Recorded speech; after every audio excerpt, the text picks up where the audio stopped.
Hello learners, this is Preeti, economics educator, welcomes you all on our YouTube channel Success with Economics। आज हम set D का third part करेंगे जिसमें 4 marks के question होंगे, short answer type question and 6 marks के जो question आते हैं आपके वो इसमें हम डिस्कस करेंगे। इससे पहले हमने पार्ट 1 और 2 में 1 मार्क्स के एंड 2 मार्क्स के क्वेश्चन एक्सप्लेन किए हैं, आप वो वीडियो भी देख लीजिए।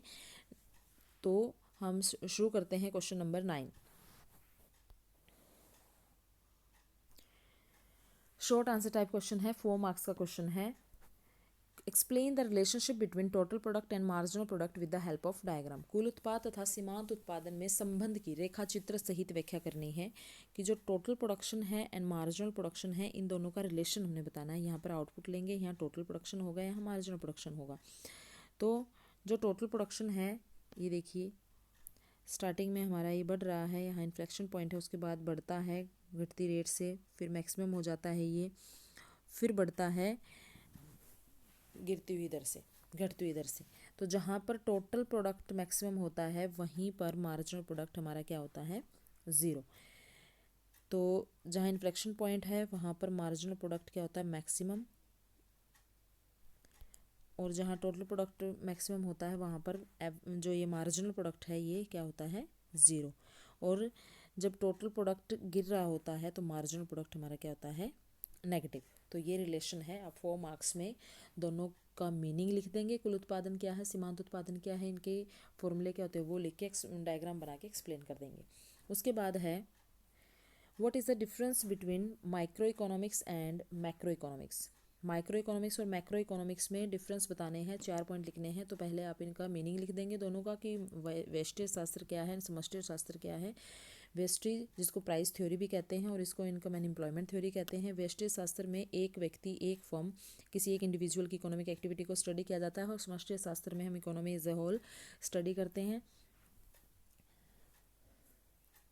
तो इस तरीके से हमने 4 जो इसके डिफरेंस है वो यहाँ पर लिखने हैं। तो आप ऐसे बीच में पार्टीशन करके भी आप micro economics and macro economics ऐसे 4.1 2 3 4 ऐसे आप लिख सकते हैं। इससे पहले इनका दोनों का मीनिंग बता सकते हैं। उसके बाद है question number 11। State any 4 difference between monopoly and perfect competition. एकाधिकार तथा पूर्ण प्रतियोगिता में 4 अंतर बताने हैं। तो इसको भी ऐसे ही मोनोपोली का मीनिंग बता देंगे, परफेक्ट कंपटीशन का मीनिंग बता देंगे। आप इसको ऐसे पार्टीशन करके भी लिख सकते हैं कि यहाँ पर परफेक्ट कंपटीशन लिख दिया और यहाँ पर मोनोपोली। 1 2 3 4 4 डिफरेंस आप इसमें 4 मार्क्स में ईजिली आप बता दोगे।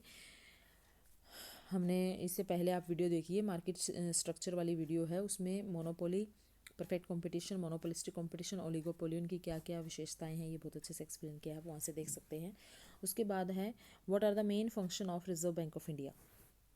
क्वेश्चन नंबर 12 है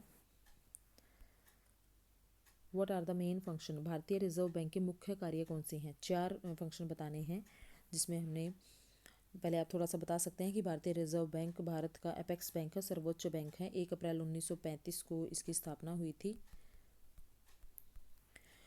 फिर आपने इसके 4 कार्य बताने हैं कि पहला कार्य जैसे नोट जारी करना, करेंसी जारी करना, और सरकार का बैंक है ये, बैंकों का बैंक है, अंतिम ऋणदाता है।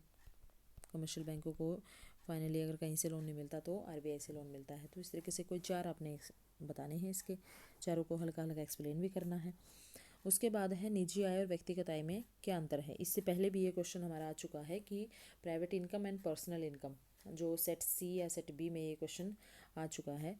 तो प्राइवेट इनकम क्या होती है, एक प्राइवेट सेक्टर से जो भी हमें या फिर जो भी हमें ट्रांसफ़र पेमेंट मिलते हैं बाय गवर्नमेंट या फिर बाहरी देश यानी कि विदेशों से जो हमें ट्रांसफ़र पेमेंट मिलती है, ये सब इसमें इंक्लूड होता है। लेकिन पर्सनल इनकम में क्या होता है, प्राइवेट इनकम में से जो कॉरपोरेट टैक्स हैं और कॉरपोरेट सेविंग है ये माइनस कर देते हैं तो बच जाती है पर्सनल इनकम। आप इसको अच्छे से एक्सप्लेन कर देंगे 4 मार्क्स के अकॉर्डिंग। उसके बाद है द फुल एम्प्लॉयमेंट इक्विलिब्रियम, हमें एक्सप्लेन करना है डायग्राम के थ्रू। क्वेश्चन नंबर 14 है ये। तो ये एग्रीगेट सप्लाई है, और ये एग्रीगेट डिमांड है। जहाँ पर एग्रीगेट सप्लाई और एग्रीगेट डिमांड दोनों इंटरसेक्ट कर रहे हैं, यहाँ पर क्या है, फुल एम्प्लॉयमेंट है, इक्विलिब्रियम पॉइंट है, फुल एम्प्लॉयमेंट है ये इस पॉइंट पर। ठीक है, तो आप डायग्राम बना के एक्सप्लेन कर देंगे, पूर्ण रोजगार की परिभाषा बता देंगे। उसके बाद है difference between revenue expenditure and capital expenditure. Question number 15, राजस्व व्यय और पूंजीगत व्यय में अंतर बताना है। तो राजस्व व्यय एक बार बता देंगे आप इसमें रेवेन्यू एक्सपेंडिचर में कि ये ना तो सरकार की देयता कम करते हैं और ना ही ये परिसंपत्तियों का निर्माण करते हैं, कोई एसेट भी क्रिएट नहीं करते और लायबिलिटी भी ये कम नहीं करते। लेकिन जो कैपिटल एक्सपेंडिचर है, जो हमारा पूंजीगत व्यय है, ये क्या होता है, इसमें जो देयता भी कम होती है, सरकार की देयता भी कम होती है और एक असेट भी इसमें क्रिएट होती है, पूंजी का निर्माण भी करते हैं, परिसंपत्ति का निर्माण भी करते हैं। इस तरीके से दोनों के दो पॉइंट बता देने हैं आपने, 4 मार्क्स के अकॉर्डिंग हो जाएगा आपका ये। उसके बाद है difference between balance of trade and balance of payment. तो balance of trade and balance of payment क्या है, आप इन दोनों का मीनिंग बता के, balance of trade balance of payment का ही एक पार्ट है। बैलेंस ऑफ पेमेंट एक वाइड कंसेप्ट है, बैलेंस ऑफ ट्रेड एक नैरो कंसेप्ट है। बैलेंस ऑफ ट्रेड में अगर डिसइक्विलिब्रियम हो जाए तो उसको बैलेंस ऑफ पेमेंट से ठीक कर सकते हैं। Balance of payment always balance में होता है। ठीक है, तो इस तरीके से आपने 3 या 4 डिफरेंस इसके लिख देने हैं। उसके बाद है long answer type question, long answer type, जिसमें what is demand curve, why does it demand curve slope downward, कि मांग वक्र क्या है, मांग वक्र का ढलान नीचे की ओर क्यों झुका हुआ होता है। तो पहले हमने 2 मार्क्स के अकॉर्डिंग मांग वक्र क्या है ये बता देना है, डिमांड कर्व मीनिंग बता के, फिर इसका ढलान आपने दिखा देना है कि ये डायग्राम ऐसे ये बनता है। लॉ ऑफ डिमांड में प्राइस और क्वांटिटी डिमांडेड में नेगेटिव रिलेशन, नीचे की ओर क्यों झुका होता है, जिसमें घटती सीमांत उपयोगिता का नियम है, सब्स्टिट्यूशन इफेक्ट है, इनकम इफेक्ट है, ये सब पॉइंट होते हैं, उनको आपने एक्सप्लेन कर देना है, चारों पॉइंट लिख के एक्सप्लेन कर देना है। अथवा में इसका क्वेश्चन है कि मांग की कीमत लॉज किसे कहते हैं, आप इसका मीनिंग बता देंगे, इसका फॉर्मूला बता देंगे, पी बटे क्या गुना डेल्टा क्या बटे डेल्टा पी, ऐसे करके आगे माइनस का साइन, क्योंकि नेगेटिव रिलेशन होता है प्राइस और क्वांटिटी डिमांडेड में। फिर इसको प्रभावित करने वाले तत्व बताने हैं कि वस्तु की प्रकृति, demand is the function of, ये होता है ना, price, price of related good, income, expectation, weather, ये सारे पॉइंट आपने 4 पॉइंट आपने एक्सप्लेन कर देने हैं कोई। उसके बाद है रेखा चित्र की सहायता से पूर्ति में विस्तार और पूर्ति में वृद्धि आपने बतानी है। तो पहले आप सप्लाई क्या है ये बता के, फिर पूर्ति का जो एक्सटेंशन ऑफ सप्लाई है, इंक्रीज इन सप्लाई है, हमने ये बताना है। तो ये देखिए, एक्सटेंशन ऑफ सप्लाई में क्या होता है, प्राइस में चेंज होगा और सप्लाई में चेंज होगा, प्राइस ज़्यादा सप्लाई ज़्यादा, प्राइस कम सप्लाई कम, पॉजिटिव रिलेशन है। एक ही कर्व पे क्या होती है, मूवमेंट हो रही है। लेकिन इंक्रीज इन सप्लाई में क्या होगा, प्राइस कांस्टेंट रहता है, लेकिन अन्य फैक्टर की वजह से क्या होता है इसमें, ये ऐसे नहीं ऊपर की तरफ बनेगा ये, कि ये प्राइस कांस्टेंट है हमारा और ये सप्लाई कर्व है, अगर इसमें कोई चेंज होगा, इंक्रीज होगा, तो ये शिफ्ट करेगा राइट साइड। ठीक है, तो अन्य फैक्टर की वजह से इसमें शिफ्टिंग हुई है, तो ये पूर्ति में वृद्धि है। उसके बाद है explain the characteristics of perfect competitive market. तो ये सीरीज़ आप देखिए मार्केट स्ट्रक्चर वाली, जिसमें परफेक्ट कंपटीशन बहुत अच्छे से एक्सप्लेन किया हुआ है, वहाँ पर हमने इसकी विशेषताएं, मीनिंग, डायग्राम सब उसमें बता रखा है। आप वीडियो देखिए, वहाँ पर आपको ये बिल्कुल क्लियर हो जाएगा।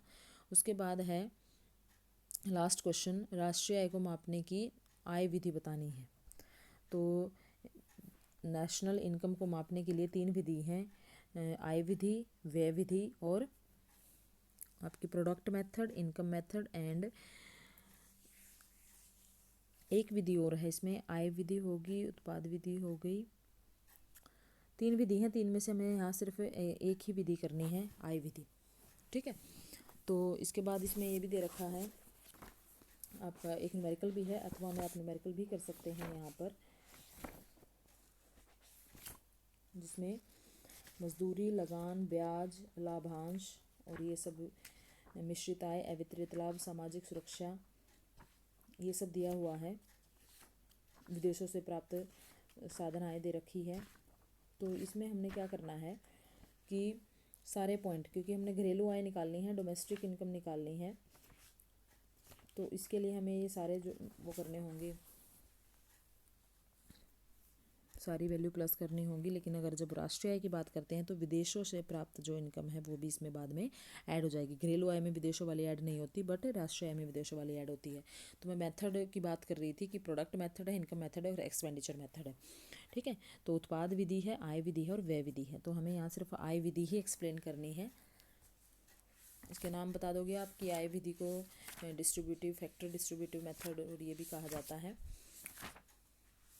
उसके बाद इसमें क्या क्या पॉइंट इंक्लूड होते हैं वो हम बता देंगे। Distributed share method and factor payment method भी इसको कहा जाता है। इसमें प्राइमरी सेक्टर, सेकेंडरी और टर्शियरी सेक्टर से जो जो इनकम मिलती है वो, and compensation of employ, operating surplus, mixed income या फिर नेट इनकम फ्रॉम अब्रॉड ये ऐड होती है। क्या प्रिकॉशन इसके से रिलेटेड हो सकती हैं कि ट्रांसफ़र अर्निंग को हम इसमें ऐड नहीं करते, गैर कानूनी कार्यों को ऐड नहीं करते, पुरानी वस्तुओं को ऐड नहीं करते, एकदम कोई अचानक फ़ायदा हो जाए उसको ऐड नहीं करते। ठीक है, तो ये कुछ ऐसे पॉइंट हैं जो आप अगर ये क्वेश्चन करना चाहो तो आपको थियोरेटिकल पोर्शन है ये, नहीं तो अगर आपको ये क्वेश्चन आता है तो ये वाला आप अच्छे से एक्सप्लेन कर सकते हो। बहुत ही ईजी क्वेश्चन है।